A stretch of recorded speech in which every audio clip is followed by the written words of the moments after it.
diri sa pag Facebook, diri sa pag vlog,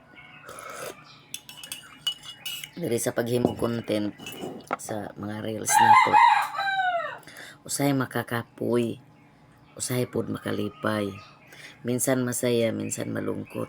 Dahil masaya ka pag nakita mo na may nag-follow sa'yo na kusang loob na nag-follow sa'yo. Pero malungkot ka kasi usad pagong yung views mo. Paano kaya natin ito maano na makakuha ng maraming viewers?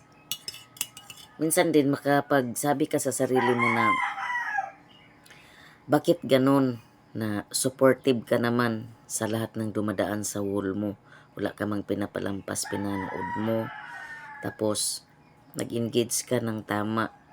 Organic yung mga ginawa mo. Bakit yung views mo na matuwa ka na lang pag aabot ka ng 100, samantala ang followers mo ay 20 plus, 10 plus, 5 plus. Tapos ang viewers mo, matuwa ka na lang pag may 500, 100. Minsan nakalungkot din, no? Tapos, ang dami pa ngayon problema. Bigla na lang makapiright, no? Bigla ka na lang ma-spam dahil sa sobrang sikap mo na makipagbakas, makipag-engage. Yun, naparusahan ka tuloy. Parang, habang tumatagal, hindi na natin maintindihan ang takbo dito. Kaya minsan nakapanghina din. Hindi natin ma-blame yung iba na nakapanghina. Tapos may isa pang problema. Yung bigla na lang maano yung account mo. Bigla na lang masuspended. Tapos bigla ka na lang ma-restrict nang hindi mo alam na nag-ano ka naman sa tama. Kaya nakapanghina. Kaya kung ako sa inyo, huwag kayo masyadong mag-focus.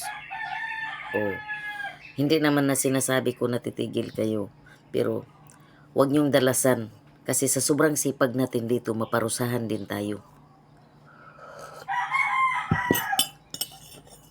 Pag sobrang sipag ka makipag-engage, pag sobrang sipag ka follow to follow, maparusahan ka dito.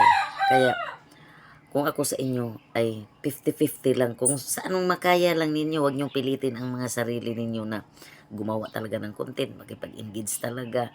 Kasi ganun man din ang mangyari. Pag sobrang sipag mo, hindi, yung nag-expect ka bitaw na masaya ka kasi sa isip mo, maganda yung ginagawa mo kasi organic, tapos nakipagbakas ka. Tapos yun lang pala ang dahilan na ma-restrict ka sa pakipagbakas mo. Sobra ang pakipagbakas mo. Kaya tigilan natin ang sobra na makipagbakas. Dahan-dahan lang mga idol. Kasi yan ang nangyari sa akin. Nakapanghina talaga. Yan ang nangyari sa akin ngayon.